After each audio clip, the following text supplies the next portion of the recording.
Brought to you by Penguin.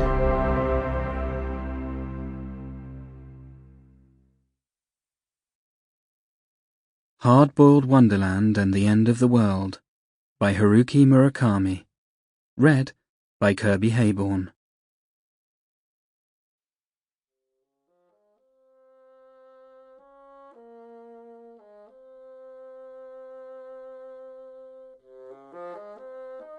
One. Elevator, silence, overweight.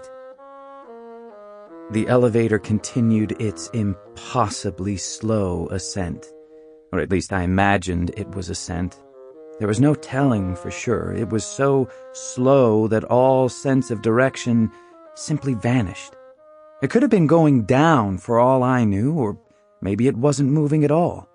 But let's just assume it was going up. Merely a guess. Maybe I'd gone up 12 stories, then down 3. Maybe I'd circled the globe. How would I know? Every last thing about this elevator was worlds apart from the cheap die-cut job in my apartment building, scarcely one notch up the evolutionary scale from a well bucket. You'd never believe the two pieces of machinery had the same name and the same purpose. The two were pushing the outer limits conceivable as elevators. First of all, consider the space. This elevator was so spacious it could have served as an office. Put in a desk, add a cabinet and a locker, throw in a kitchenette, and you'd still have room to spare.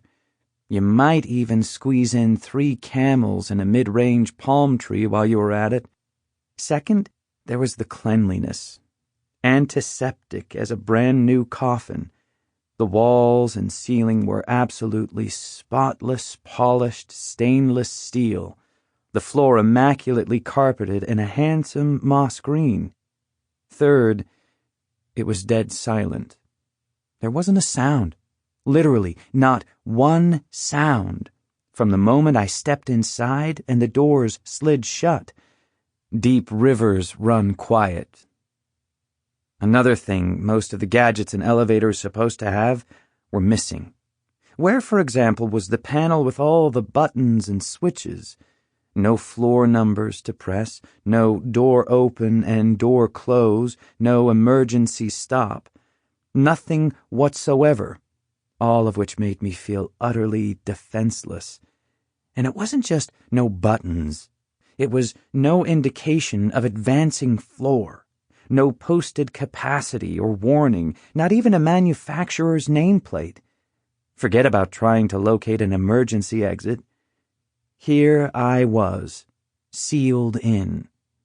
No way this elevator could have gotten fire department approval. There are norms for elevators, after all. Staring at these 4 blank stainless steel walls, I recalled one of Houdini's great escapes I'd seen in a movie.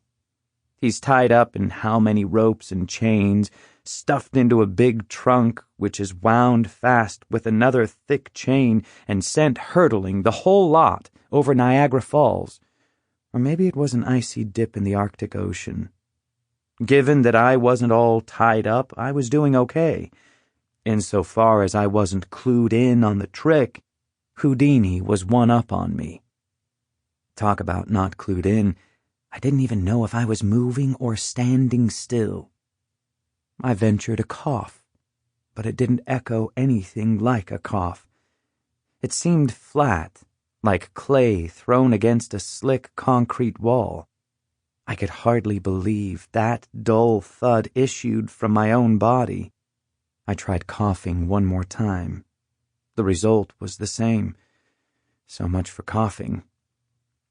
I stood in that hermetically sealed vault for what seemed an eternity. The doors showed no sign of ever opening. Stationary in unending silence. A still life. Man in elevator. I started to get nervous. What if the machinery had malfunctioned?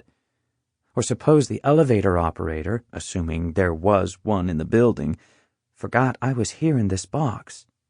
People have lost track of me before. Sample complete.